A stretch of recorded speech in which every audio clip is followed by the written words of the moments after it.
దాంట్లో డైరెక్షన్ చేసిన సినిమాలలో ఎప్పుడైనా ప్రొడ్యూసర్ ఇన్వాల్వ్మెంట్ జరిగిందా? ఉంటే ఒకవేళ ఇన్వాల్వ్ అయితే మీరు ఎలా రియాక్ట్ అవుతారు?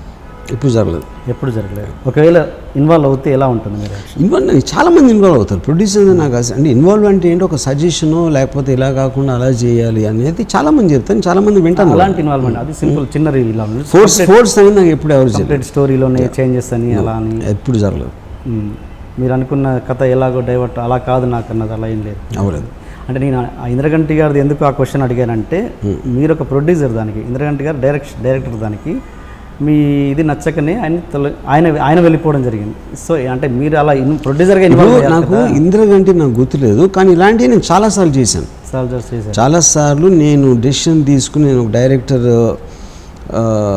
నా దగ్గర పనిచేసి ఒక డైరెక్టర్ని ఫోర్స్ చేసి వేరేగా చేయించడం అది చాలాసార్లు చేశాను. ఇంద్రగంటి నాకు గుర్తులేదు, కానీ వేరే చాలా సందర్భాలు ఉన్నాయి.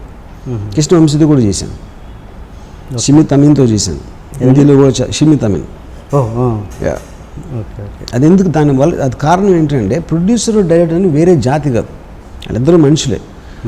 నేను ప్రొడ్యూసర్ అయినప్పుడు డైరెక్టర్గా నాకు ఒక ఎక్స్ట్రా నాలెడ్జ్ ఉంటుంది కాబట్టి ఆ యాటిట్యూడ్తోనే ఒకళ్ళు కొత్తగా తీసుకుని జరిగింది. డైరెక్టర్ అంటే ఒక కిరీటం పెట్టి పట్టం కట్టినట్టు కాదు, అదొక జాబ్.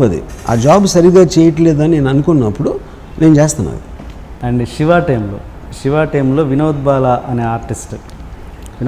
ఆర్టిస్ట్ ఫస్ట్ బిగినింగ్లో తన మీద ఒక ట్రయల్ షూట్ చేశారని, నాగార్జున క్యారెక్టర్ని వినోద్ బాలా అని పెట్టి చేశారని.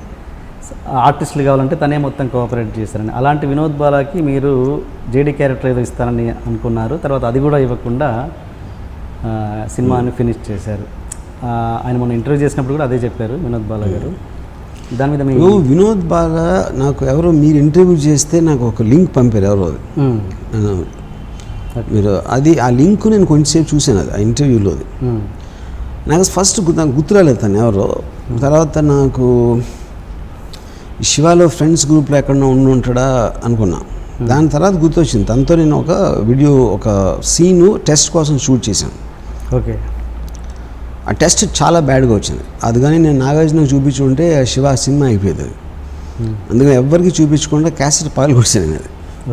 అది యాక్చువల్గా జరిగింది. ఇంకపోతే అది తప్పిస్తే వినోద్ బాలాకి నేను వేరే రోల్ ఇస్తానని చెప్పి ఉండొచ్చు, కానీ చాలామంది చెప్పాను. అది వినోద్ బాలా ఒక్కడికే కాదు. ఉదాహరణకి జేడీ రోల్ సాయి కుమార్కి చెప్పాను, తర్వాత సూర్య అని ఇంకో యాక్టర్కి చెప్పాను, అలాగే ఇంకొక 2-3 కొత్త ఆర్టిస్టులు కూడా చెప్పాను నేను.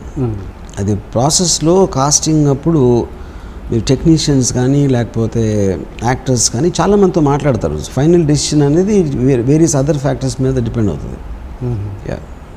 సో వినోద్ బాలా అనే వ్యక్తి మీకు గుర్తులేరు? నాకు గుర్తులేదు.